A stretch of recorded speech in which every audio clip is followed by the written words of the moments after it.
Hello बच्चों, कैसे हो आप लोग। आई होप आप सब अच्छे होंगे और अपनी पढ़ाई कर रहे होंगे जेई और नीट की। सो आज हम पढ़ने वाले हैं 12th क्लास का फर्स्ट चैप्टर इलेक्ट्रोस्टैटिक्स। सो समझते हैं इलेक्ट्रोस्टैटिक्स का मतलब क्या होता है। बेसिकली इलेक्ट्रोस्टैटिक्स दो शब्दों से मिलकर बना हुआ है। फर्स्ट वन इज इलेक्ट्रो, जो कि क्या होता है इलेक्ट्रॉन, यानी कि चार्ज। और स्टैटिक्स का मतलब क्या होता है rest. So basically, the study of charge at rest is known as electrostatics. The study of charge at rest is known as electrostatics. तो इस चैप्टर में हम वेरियस एस्पेक्ट डिस्कस करेंगे जब चार्ज रेस्ट पे होगा। तो सबसे पहले समझते हैं भी चार्ज का मतलब क्या होता है। तो उसके लिए मैं आपको एक कहानी सुनाता हूँ जिससे आपको थोड़ा फील होगा कि भाई चार्ज होता क्या है। तो बात बहुत पुरानी है, जब लोगों के पास टाइम बहुत हुआ करता था। तो क्या होता है, एक आदमी को एक कैट स्किन मिलती है, साथ में उसको एक एबोनेट रॉड भी मिलती है। जब वो कैट स्किन को एबोनेट रॉड के साथ रब करता है और एक और एबोनेट रॉड लेके आता है और उसको भी रब करता है, अब वो सेकंड वाली एबोनेट रॉड को फर्स्ट वाली एबोनेट रॉड के पास लेके आता है, तो वो एक दूसरे को क्या करती है, रिपेल करती है। फिर इसी तरीके से क्या होता है, उसको सिल्क फाइबर भी मिलती है और एक ग्लास रोड भी मिलती है। जब वो ग्लास रोड को सिल्क फाइबर के साथ रब करता है और एक और ग्लास रोड लेके आता है और उसको भी रब करता है, अब जब दोनों ग्लास रोड को पास में लाया जाता है तो वापस वो क्या करती है, एक दूसरे को रिपेल करती है। उन्हें इंटरेस्ट और आता है, फिर वो क्या करते हैं, एबोनेट रोड को ग्लास रोड को पास में लेके आते हैं। तो उन्हें एक नया रिजल्ट मिलता है कि वो एक दूसरे को क्या कर रही थी, अट्रैक्ट कर रही थी। तो उनके लिए गेम बन जाता है और इस गेम को वो रोज खेलते हैं और बहुत दिनों तक खेलते रहते हैं। अब वो खेलते खेलते खेलते क्या हो जाते हैं, बोर हो जाते हैं। फिर वो सोचने लग जाते हैं कि ऐसा हो क्यों रहा है। तो वहां से वो बेसिक कंसेप्ट देते हैं। Whenever we rubbed two bodies, they acquired a property by virtue of which it can attract or repel another rubbed body, and this property is known as charge. तो इसी property को क्या बोला जाता है, charge. तो आप definition लिख लीजिए चार्ज की। Charge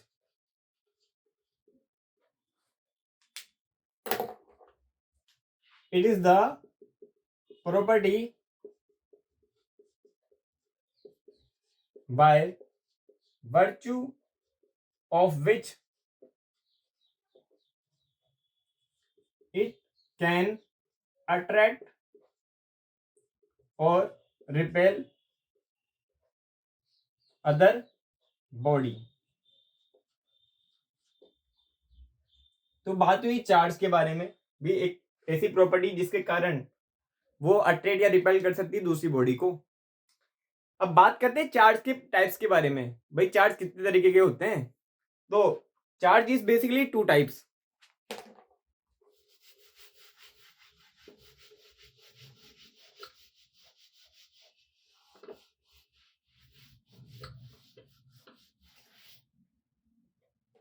charge is of two types. Charge is of two types. First is positive charge, second is negative charge. ये तो आपको भी पता होगा कि चार्ज दो तरीके के होते हैं, पॉजिटिव चार्ज होता है, एक नेगेटिव चार्ज होता है।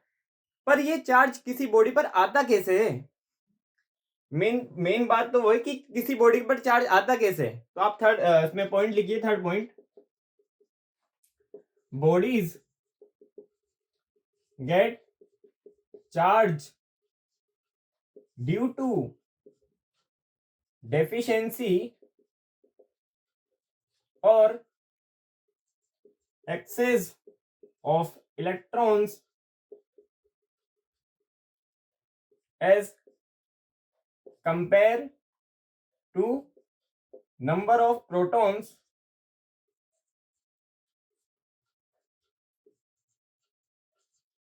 present in it।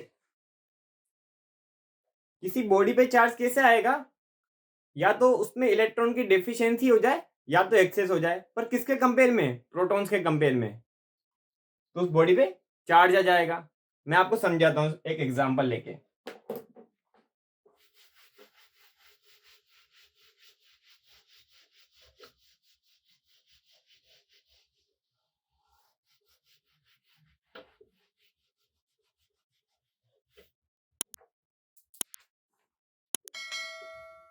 सपोज अपने पास दो न्यूट्रल बॉडीज है, A and B. In A there are 1000 electrons and 1000 protons, and in B there are 2000 electrons and 2000 protons. Suppose मैं क्या करता हूं, ए से बी पर 5 इलेक्ट्रॉन्स को ट्रांसफर कर देता हूं। तो अब क्या हुआ, बॉडी ए पर क्या हो गया, नंबर ऑफ इलेक्ट्रॉन्स कम हो गए। अब नंबर ऑफ इलेक्ट्रॉन्स कितने रह गए, यहाँ पर 995 इलेक्ट्रॉन्स हो गए, और प्रोटॉन्स तो उतने ही रहे। और बॉडी बी पे क्या हुआ, 2005 इलेक्ट्रॉन्स हो गए और 2000 इलेक्ट्रॉन प्रोटॉन्स रहे। तो क्या हुआ, यहाँ पे इलेक्ट्रॉन्स प्रोटॉन्स के कंपेयर में कम हो गए। ये हुआ ना भाई, यहाँ पर पहले दोनों इक्वल थे, अब 995 रह गए इलेक्ट्रॉन, और प्रोटॉन तो 1000 रहे थे पहले से ही थे। तो क्या हुआ, इलेक्ट्रॉन प्रोटॉन्स के जो कंपेयर में कम हो गए। और बी पर क्या हुआ, इलेक्ट्रॉन्स प्रोटॉन्स के कंपेयर में ज्यादा हो गए।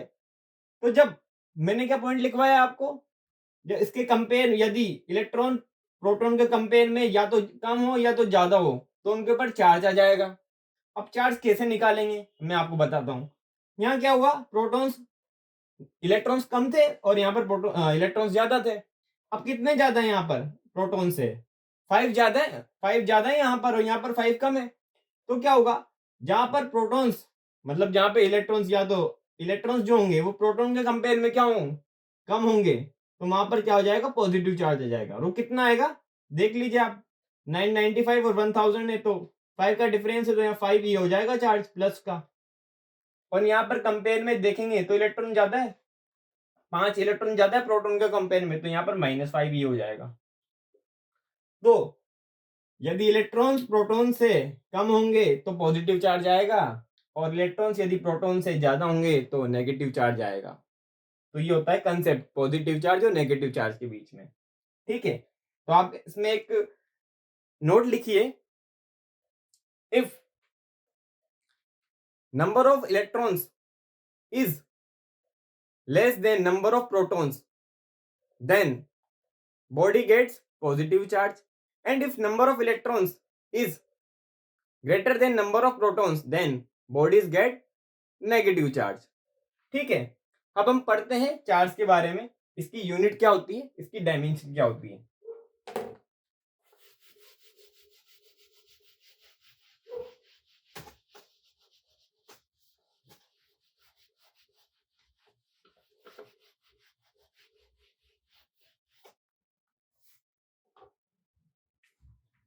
The unit of charge is coulomb.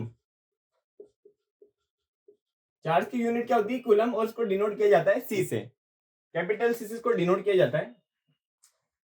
1 mu coulomb is equal to 10 to the power -6 coulomb, 1 nano coulomb is equal to 10 to the power -9 coulomb, and 1 pico coulomb is equal to 10 to the power -12 coulomb. ये आपको याद करने की जरूरत नहीं है, आप जितने ज्यादा एग्जाम्पल करोगे आप अपने आप ही याद हो जाएंगे। तो ये बात हुई यूनिट के बारे में, इसकी डायमेंशन भी निकालते हैं। चलो, डायमेंशन डायमेंशन क्या होती है चार्ज की। अब हम आगे जाके पढ़ेंगे करंट। तो बेसिकली जो करंट होता है ना, आई, वो क्या होता है, charge phloem per unit time, that is Q upon T. तो यहां से क्यू की वैल्यू कितनी आ रही है, Q is equal to I T. हमें पता है कि जो टाइम होता है वो भी एक फंडामेंटल क्वांटिटी है, और आई भी क्या, एक करंट जो है वो भी फंडामेंटल फिजिकल क्वांटिटी है। तो यहां से हम इसकी डायमेंशन लिखते हैं, तो क्या हो जाएगी, m0 l0 t1 and a1। So the dimension of charge is m0, l0, t1 and a1. तो चार्ज की डायमेंशन ये होती है। तो बात हुई यूनिट की और डायमेंशन की। अब हम इसकी कुछ प्रॉपर्टीज पढ़ते हैं, ठीक है। तो आप हेडिंग डाल लीजिए प्रॉपर्टीज ऑफ चार्ज।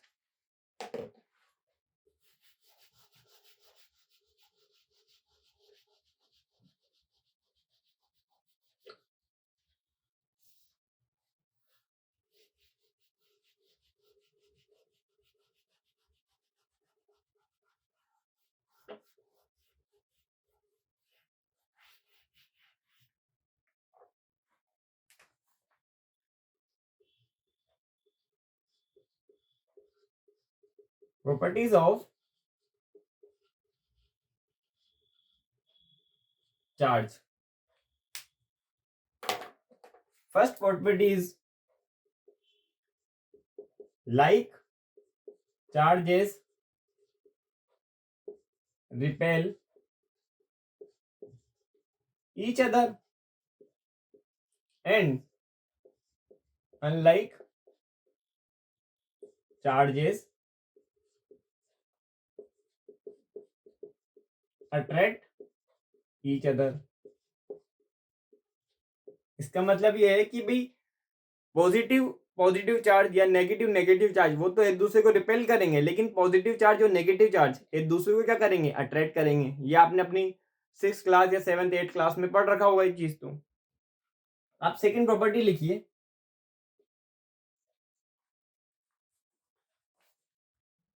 चार्ज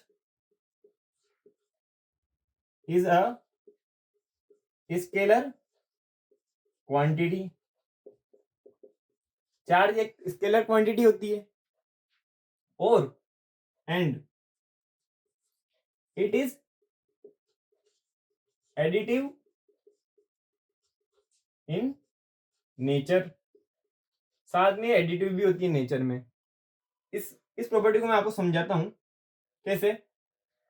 आपने लिख लिया होगा, मैं उसको रब कर देता हूं।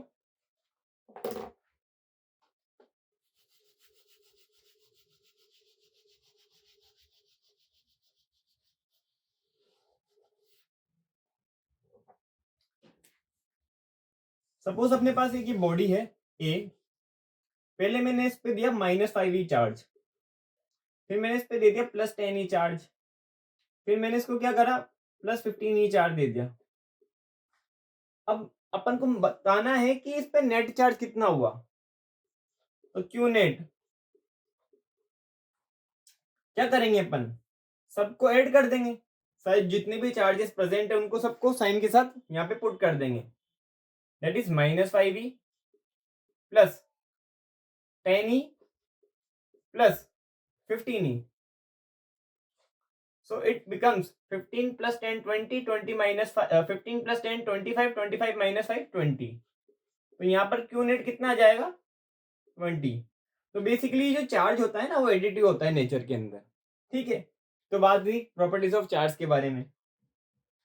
मैं आपसे यहाँ पर एक क्वेश्चन पूछना चाहता हूँ। पहले आप इसको लिख लीजिए, मैं रब कर देता हूं इसको।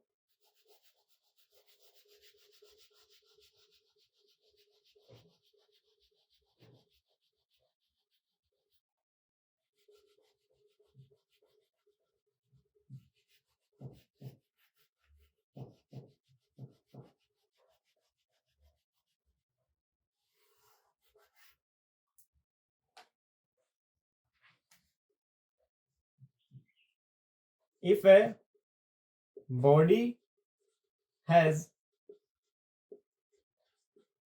negative charge, then the mass of body is, first option A option,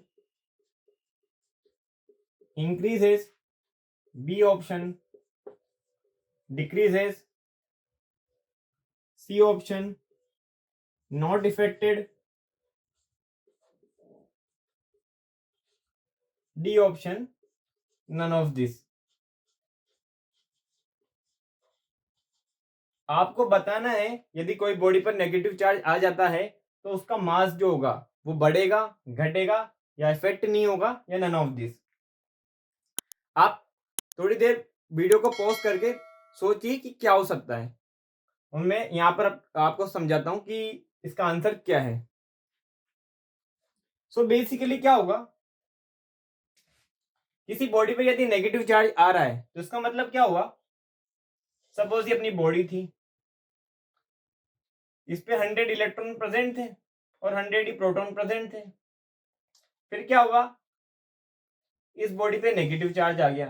suppose किसी ने इस बॉडी से क्या हुआ, उस पर बॉडी पर कुछ चार्ज दे दिया, इस कारण ये नेगेटिव चार्ज आया होगा। सपोज बोलते हैं अपन 105 इलेक्ट्रॉन प्रेजेंट हो गए इसके अंदर और प्रोटॉन तो इतने रहे, तो उस बॉडी पे कितना चार्ज आया, -5 का चार्ज आया। तो क्या हुआ, इस पे 5 इलेक्ट्रॉन्स एक्स्ट्रा ट्रांसफर हो गए, और कुछ ना कुछ वेट तो होता ही है इलेक्ट्रॉन का। तो क्या हुआ, इलेक्ट्रॉन्स के साथ उसका मास भी कुछ ट्रांसफर हुआ होगा, तो इस कारण क्या होगा, इस बॉडी पर इसका जो मास होगा बॉडी का क्या हो जाएगा, इंक्रीज हो जाएगा। तो जब भी बॉडी नेगेटिवली चार्ज होती है तो उस बॉडी का क्या होता है, मास इंक्रीज हो जाता है, और यदि बॉडी पॉजिटिवली चार्ज है तो उस बॉडी का मास क्या हो जाएगा, डिक्रीज हो जाएगा। तो आपको ये बात ध्यान रखनी है। चलिए हम थर्ड प्रॉपर्टी पढ़ते हैं चार्ज की।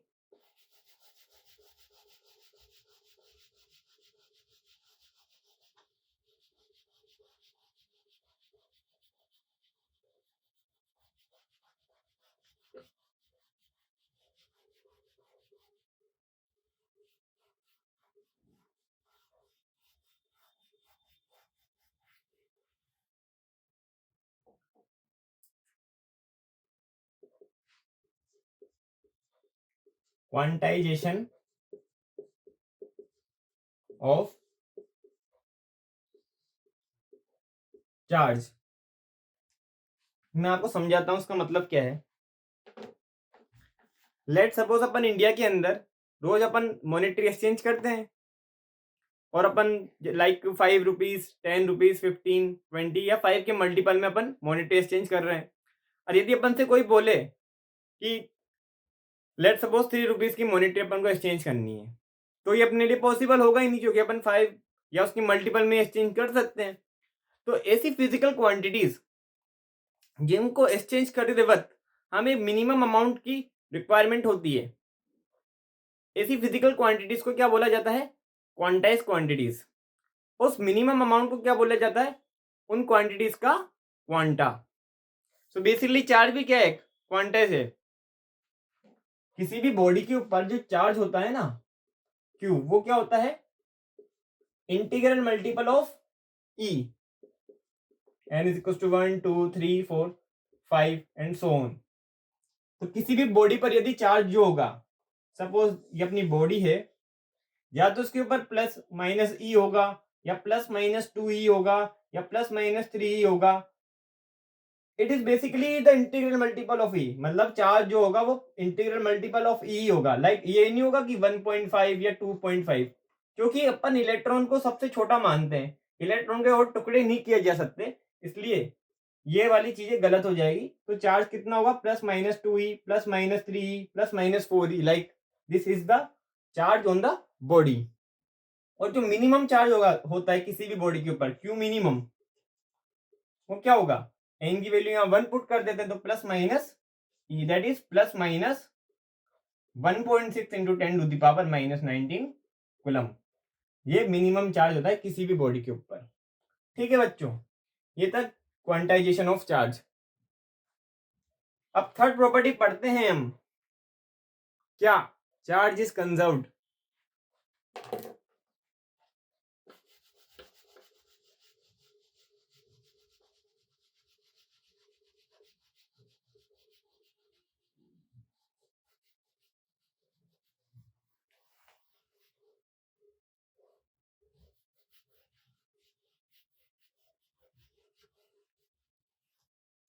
चलो मैं थर्ड प्रॉपर्टी पढ़ाने से पहले आपसे एक क्वेश्चन पूछ लेता हूं, which of the following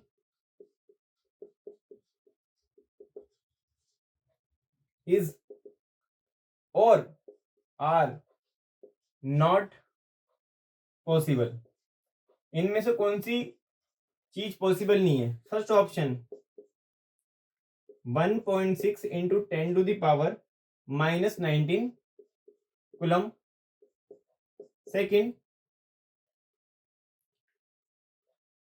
1.6 into 10⁻⁻20 coulomb. C 2.4 into 10⁻⁻19 coulomb. और डी 1.6 इंटू 10⁻⁻18 कूलम। तो आपको बताना है इनमें से कौन सा ऑप्शन पॉसिबल नहीं है। सोचिए आप, एक आप वीडियो पॉज करिए और सोचिए, मैं आपको उसका सॉल्यूशन बताता हूं। सो बेसिकली अपन ने बताया किसी भी बॉडी के ऊपर जो चार्ज होता है वो होता है Q is equal to plus minus n e, यानी कि इंटीग्रल मल्टीपल ऑफ ई, यानी कि या तो वो ई होगा या 2e होगा या 3e होगा या 4e होगा। Like this charges are possible.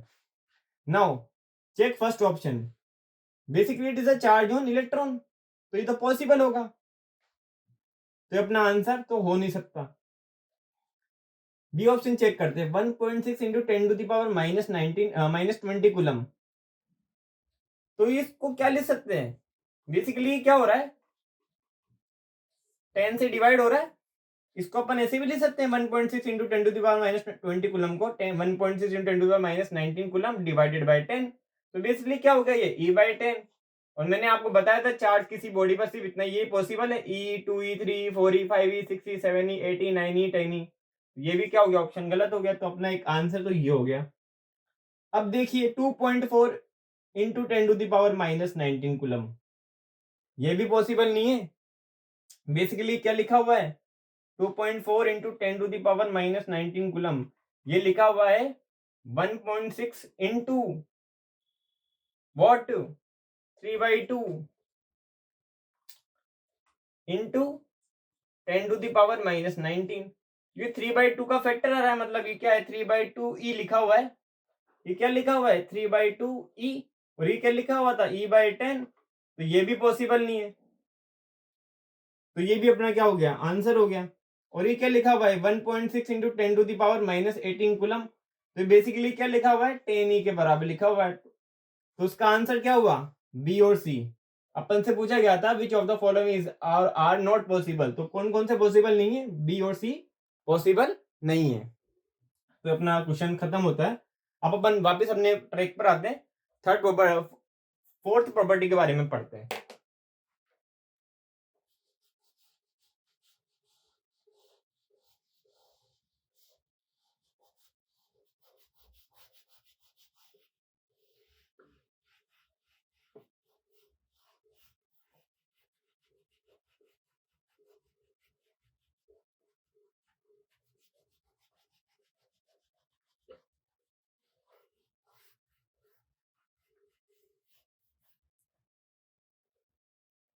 Fourth property is charge is conserved. इसमें लिखिए आप, in an isolated system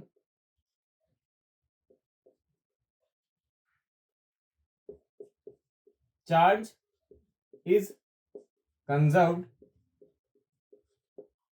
it can neither be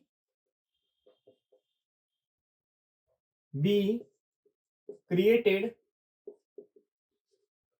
nor be destroyed। किसी आइसोलेटेड सिस्टम में जो होता है चार्ज वो हमेशा कंजर्व्ड रहेगा, ना तो उसको क्रिएट किया जा सकता है ना कि उसको डिस्ट्रॉयड किया जा सकता है। जैसे सपोज ये अपने पास रूम है और रूम में 4-5 लोग बैठे हुए हैं, सपोज किसी के पास 100 रुपए हैं, किसी के पास 200 रुपए हैं, किसी के पास 500 रुपए हैं, किसी के पास 2000 रुपए हैं। यदि इस रूम को लॉक कर दिया जाए तो ना अपना बाहर वालों से कांटेक्ट हो रहा है, जो रूम के बाहर लोग खड़े ना तो उनसे कांटेक्ट हो रहा है, ना उन लोगों का अपना उनसे कांटेक्ट हो रहा है। तो इस रूम में जो जो मनी है वो क्या हो गई, कंजर्व हो गई ना।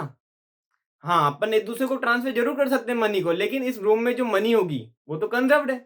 तो ऐसे ही चार्ज होता है, चार्ज क्या होता है, कंजर्व्ड होता है। इसलिए जब भी केमिस्ट्री के अंदर अपन जब जो इलेक्ट्रॉन बेसिकली रिएक्शन को जो बैलेंस करते हैं, उसमें क्या करते हैं अपन, इलेक्ट्रॉन को सबसे पहले बैलेंस करते हैं, क्योंकि अपन मानते हैं जो केमिकल रिएक्शन हो रही है वो आइसोलेटेड सिस्टम में हो रही है, इसलिए जो अपना रिएक्शन होता है उसको बैलेंस करने के लिए हम उसमें इलेक्ट्रॉन्स को इक्वल करते हैं दोनों तरफ।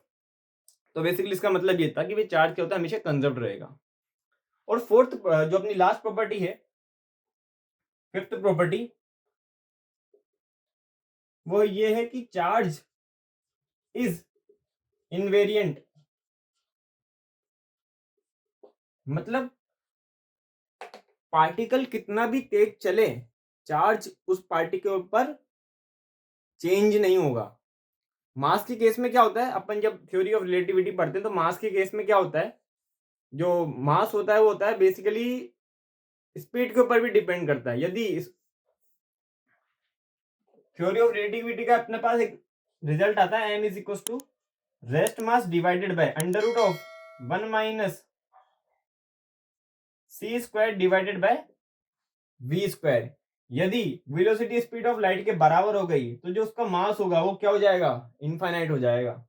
तो पर लेकिन चार्ज के केस में ये चीज पॉसिबल नहीं है। चार्ज कि बॉडी कितनी भी तेज चले, चार्ज को उस पर कोई फर्क नहीं पड़ेगा, चार्ज जितना था पहले उतना ही रहेगा। तो चार्ज क्या होता है, इनवेरिएंट होता है। तो ये बात हुई प्रॉपर्टीज ऑफ चार्ज के बारे में। अब हम पढ़ते हैं कूलम्ब्स लॉ के बारे में। तो आप हेडिंग डाल लीजिए कूलम्ब्स लॉ।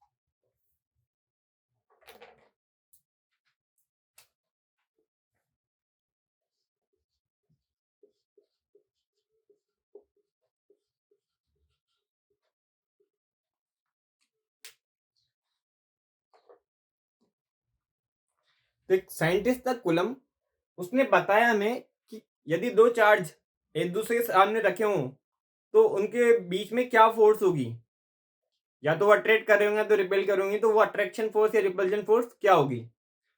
तो सबसे पहले लॉ को पढ़ने से पहले मैं आपको कुछ बात बताना चाहता हूं। ये जो लॉ है ना, this law is only valid for point charge.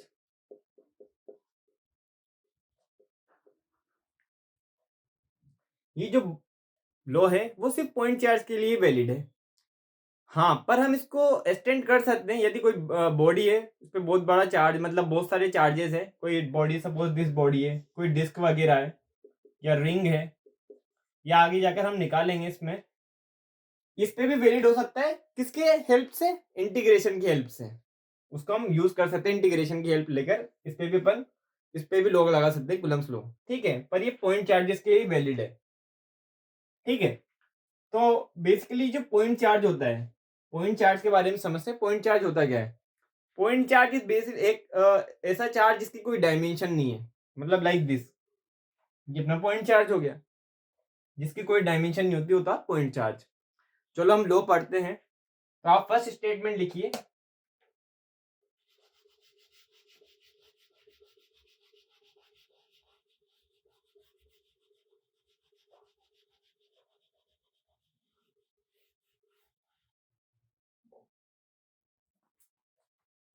The force between two charges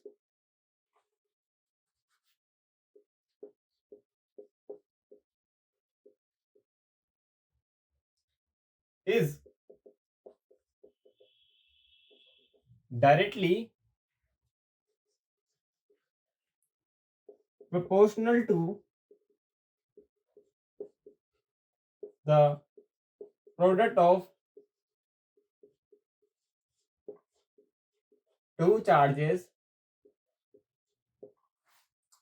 जो फोर्स होगी दोनों चार्जेस के बीच में वो डायरेक्टली प्रोपोर्शनल होगी क्या उनके प्रोडक्ट के लिए। कैसे कि ये अपना Q1 है और ये अपना Q2 है और ये इनके बीच में सेपरेशन है R।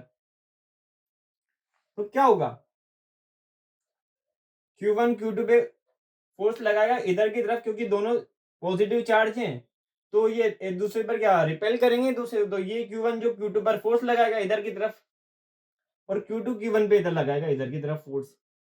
जो फोर्स होगा ना वो डायरेक्टली प्रोपोर्शनल होगा किनके, Q1 Q2 के प्रोडक्ट के।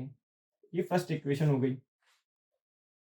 फोर्स जो होगा वो Q1 Q2 के प्रोडक्ट के प्रोपोर्शनल में होगा। अब सेकंड स्टेटमेंट लिखिए, मैं इसको मिटा देता हूं, आपने लिख लिया होगा।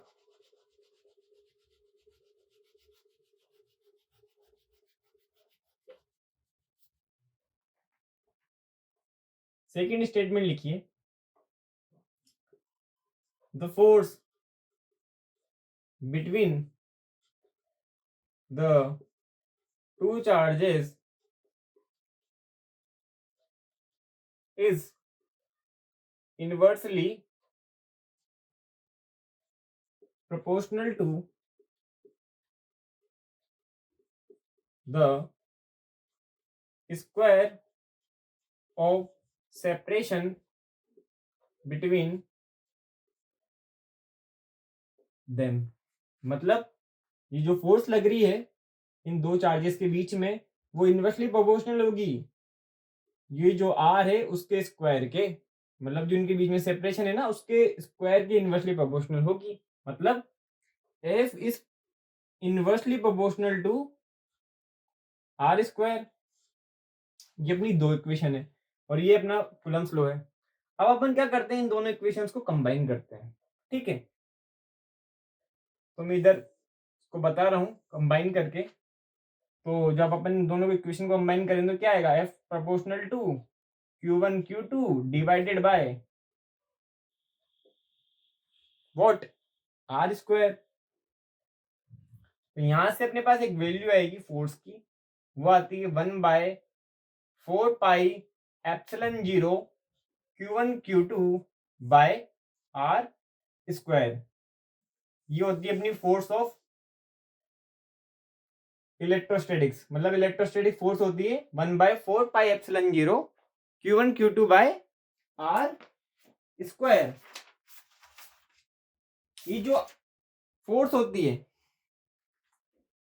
बेसिकली अट्रैक्शन भी हो सकती है और रिपल्जन भी होती है। यदि लाइक चार्जेस रखें तो रिपल्जन होगा और अनलाइक चार्जेस रखें तो अट्रैक्शन होगा। ये जो अपने पास जो कांस्टेंट आ रहा है ना 4πε0, मैं इसको रब कर रहा हूं, एक मिनट आप सब उतार लीजिए इनको।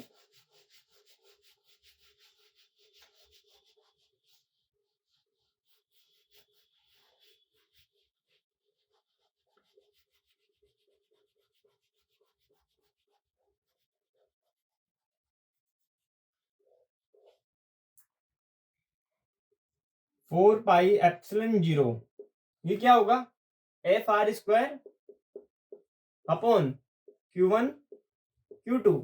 इसकी जो वैल्यू निकल के आती है वो आती है 4 × 10⁻⁹ वॉट न्यूटन मीटर स्क्वायर पर कूलम स्क्वायर।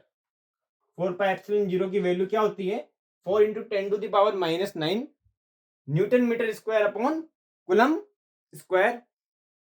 सॉरी यहाँ पर +9 आएगा, 4 × 10⁻⁹ newton metre square upon coulomb square.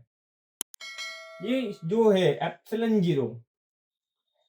Zero क्या होगा, ये होती है electric permittivity of free space. Epsilon zero क्या होती है, इलेक्ट्रिक परमिटिविटी होती है फ्री स्पेस की। इसको मैं आपको आगे जाके डिस्कस करेंगे इसके बारे में। अब ये तो अपन ने बात कर ली भाई 1/4πε0 Q1 Q2 by R square. ये फोर्स होगी या तो अट्रैक्शन की होगी या तो रिपल्जन की होगी। ये इलेक्ट्रिक परमिटिविटी होती है फ्री स्पेस, मतलब फ्री स्पेस मतलब एयर या वैक्यूम में यदि चार्ज रखें तो अपने पास ये फॉर्मूला लगेगा 1/4πε0 Q1 Q2 by R square. Suppose इन दो चार्जेस को किसी मीडियम में रख दिया जाए, लाइक किसी भी मीडियम में रख दिया जाता है, तो अपन जो अपना फोर्स होगा ना वो क्या हो जाएगा 1/4πε Q1 Q2 by R square. ठीक है, ये जो एप्सिलॉन होगा वो होगी उस मीडियम की इलेक्ट्रिक परमिटिविटी,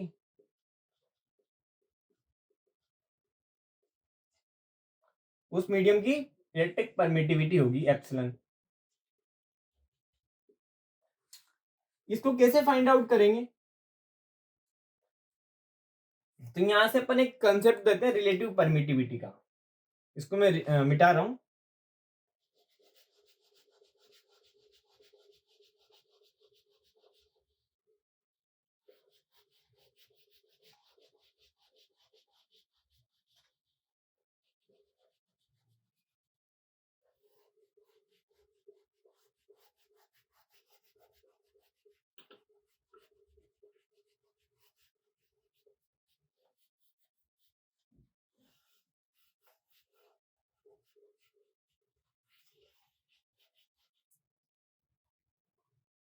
ई आर, ये बेसिकली ई आर क्या होता है? Relative permittivity. इसको ये भी बोला जाता है डाई इलेक्ट्रिक कॉन्स्टेंट। ये क्या अपना डाई इलेक्ट्रिक कॉन्स्टेंट, और ये क्या है? Relative permittivity.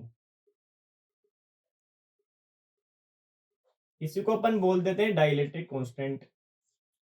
जो डाई इलेक्ट्रिक कॉन्स्टेंट होता है वो क्या होता है? Epsilon divided by epsilon zero, यानी कि electric permittivity of medium divided by electric permittivity of free space. तो यहां से अपने पास ई की वैल्यू क्या आ जाएगी? एप्सिलॉन जीरो मल्टीप्लाइड बाय के। तो सपोज कोई भी जो चार्ज बॉडीज है Q1 Q2, उनको यदि वाटर में रख दिया जाए तो क्या होगा?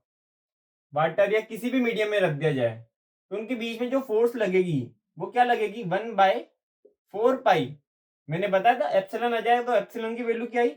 एप्सिलॉन जीरो के Q1 Q2 by R square. तो यहाँ पर ये जो के है उसका एक फैक्टर और ऐड हो जाएगा, मतलब इस फोर्स को के से वो डिवाइड कर देंगे तो अपने पास उस मीडियम में जो फोर्स लग रही है उसकी वैल्यू फाइंड आउट हो जाएगी। तो बेसिकली अपन को क्वेश्चंस में इलेक्ट्रिक परमिटिविटी या इलेक्ट्रिक परमिटिविटी ऑफ मीडियम नहीं दे रखा होगा, अपन को डाइलेक्ट्रिक कांस्टेंट दिया जाएगा उस मीडियम का। तो अपन को क्या करना है? फोर्स निकालनी है और उस डाइलेक्ट्रिक कांस्टेंट से डिवाइड कर देना है, तो अपनी फोर्स पता लग जाएगी अपन को उस मीडियम में क्या फोर्स लग रही है उन दोनों चार्जेस के बीच में। तो ये बात हुई पर अपने मैग्नीट्यूड की। बेसिकली क्या है? मैग्नीट्यूड है, फोर्स का मैग्नीट्यूड है ये। इसमें जो Q1 Q2 जो होंगे, यदि अपन को मैग्नीट्यूड निकालना होगा तो Q1 Q2 का विदाउट साइन रखेंगे और अपना वैल्यू फाइंड आउट हो जाएगी भाई दोनों चार्जेस के बीच में क्या फोर्स लग रही है, अट्रैक्शन की, रिपल्शन की। ये तो बात हुई मैग्नीट्यूड की। अब बात करते हैं अपन इसकी डायरेक्शन क्या होगी फोर्स की। तो मैं आपको बताता हूँ वेक्टर फॉर्म इसकी।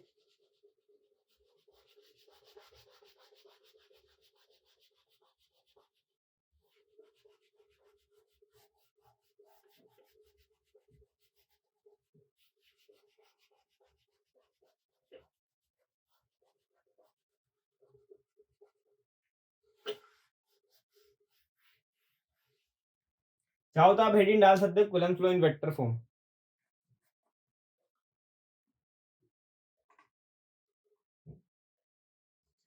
ये अपना चार्ज Q1 है, ये अपना चार्ज Q2 है, और इन दोनों के बीच में जो सेपरेशन है वो R है। हाँ, आप एक नोट लिख सकते हो उसमें, जो फोर्स होती है ना वो हमेशा line join in the charges के बीच में लगती है। जो इन दोनों चार्जेस को जो लाइन ज्वाइन कर रही है उसी के अलोंग फोर्स होगा। ठीक है, ये आप पॉइंट लिख लीजिएगा। हम इसके बारे में बात करते हैं। यहाँ Q1, यहाँ पर चार्ज Q2 रखा हुआ है और ये जो अपना R है उनके बीच का सेपरेशन है। और ये दोनों चार्ज पॉजिटिव मान के चल रहे हैं अपन, मतलब लाइक चार्जेस मान के चल रहे हैं। तो जो Q1 होगा वो Q2 पे फोर्स लगाएगा इधर की तरफ, जिसको हम अपन बोल देते हैं F12 force on 2 due to 1, इधर फोर्स लगाएगा, और Q2 भी Q1 पे फोर्स लगाएगा F21 वेक्टर, क्योंकि अपन वेक्टर फॉर्म पढ़ रहे हैं। तो Q1 Q2 पे फोर्स लगा रहा है F12 और Q2 Q1 पे लगा रहा है F21। अब ये क्या एक्शन रिएक्शन पेयर है, दोनों इक्वल होंगे, दोनों का मैग्नीट्यूड क्या होगा, इक्वल होगा। चलो ठीक है, तो अपन फाइंड आउट करते हैं वैल्यू। ये अपन यहाँ पर एक और वेक्टर डिफाइन करते हैं इस वाली डायरेक्शन में, R12 के, मतलब इसका मतलब क्या है, एक यूनिट वेक्टर डिफाइन किया है किसके रेस्पेक्ट में, ये यूनिट वेक्टर है Q2 चार्ज का Q1 के रेस्पेक्ट में, R12 के, क्योंकि इधर फोर्स लग रही है तो अपन इसको इधर वाला जो एक यूनिट वेक्टर ले लेते हैं R12 के, अपन को उसकी जरूरत पड़ने वाली है। चलो ठीक है भाई, अपन लिखते हैं F12 की वैल्यू। F12 वेक्टर क्या होगा, F12 वेक्टर क्या होगा, 1/4πε0 Q1 Q2 by R square, और उसकी डायरेक्शन भी पता नहीं पड़ेगी, डायरेक्शन क्या होगी R12 के, ये अपना यूनिट वेक्टर में जो अपना वेक्टर फॉर्म है वो ये होगी F12 vector is equal to 1/4πε0 Q1 Q2 by R square R12 cap, क्योंकि फोर्स इस अलोंग लग रही है, और उस अलोंग अपन ने यूनिट वेक्टर बता दिया R12 कैप, जिसकी डायरेक्शन होगी फोर्स की। अब जब अपन ने वेक्टर पढ़ा था तो मैंने वहां पर अपन ने डिफाइन किया था किसी भी जो यूनिट वेक्टर होता है, जैसे यूनिट वेक्टर अपने पास है R12 के, ये क्या होगा R12 vector divided by magnitude of R12 vector, that is R, ये क्या होगा अपने पास R ही होगा, ये जो R है यहाँ R ऐसे कर दीजिए इसको, ये R ही होगा यहाँ पर, R12 vector divided by magnitude of R1 vector यानी कि R। तो इस वैल्यू को अपन यहाँ पुट कर देते हैं, तो अपने पास क्या आएगी वैल्यू F12 वेक्टर की, F12 वेक्टर क्या होगा 1/4πε0 Q1 Q2 divided bye R12 R square, और R12 क्या है, R12 के R12 vector divided by R vector R, तो R12 vector divided by R, यानी कि R इंटू R स्क्वायर कितना हो जाएगा यहाँ से R क्यूब, तो यहाँ से अपने पास फोर्स जो होगी जो 2 पे लग रही है 1 के द्वारा, उसकी वैल्यू क्या आ जाएगी 1/4πε0 Q1 Q2 divided bye R cube R12 vector. तो ये अपना वेक्टर फॉर्म है कूलम्ब्स लॉ का। यदि फॉर्म क्वेश्चन वेक्टर फॉर्म पे बेस्ड है तो अपन ये फॉर्मूला यूज करेंगे, और सिर्फ क्वेश्चन में यदि मैग्नीट्यूड निकालना है तो अपन जो मैंने पहले लिखा था फॉर्मूला उसको यूज करेंगे। तो दोनों फॉर्मूले इंपॉर्टेंट है। उस फॉर्मूले में अपन Q1 Q2 को विदाउट साइन रखते हैं, और इस फॉर्मूले में Q1 Q2 को विद साइन रखना पड़ेगा अपन को, तभी अपना आंसर करेक्ट आएगा। फिर बात हुई वेक्टर फॉर्म के बारे में, चलो कुछ क्वेश्चन करते हैं अपन इसके ऊपर।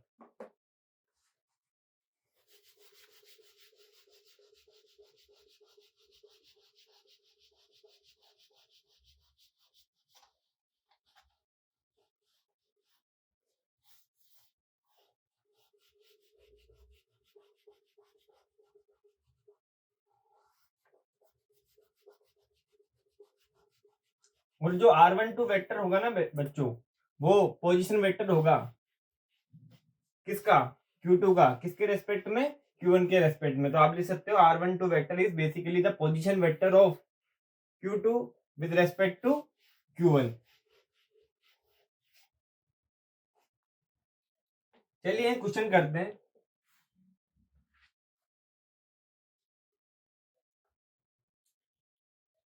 एक चार्ज है अपने पास ए पोजीशन पे और एक चार्ज है बी पोजीशन पे, उनके बीच में जो सेपरेशन है सपोज वो है अपने पास 5 मीटर।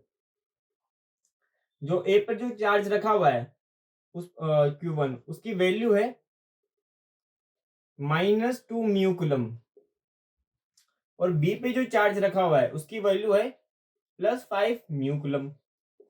तो we need to find out the force of we need to find the force, what is the force and, मतलब फोर्स निकालनी कि भाई इस पे फोर्स क्या होगी, फोर्स की वैल्यू निकालनी, इलेक्ट्रोस्टैटिक फोर्स।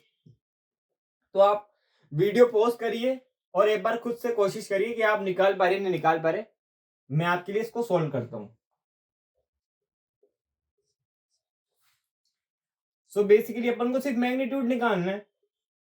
इसमें अपन से कुछ लाइक डायरेक्शन तो पूछी नहीं है क्वेश्चन के अंदर, तो अपन को सिर्फ मैग्नीट्यूड निकालना है। तो मैग्नीट्यूड के लिए क्या फॉर्मूला लगाएंगे, F is to 1/4πε0 Q1 Q2 by R square.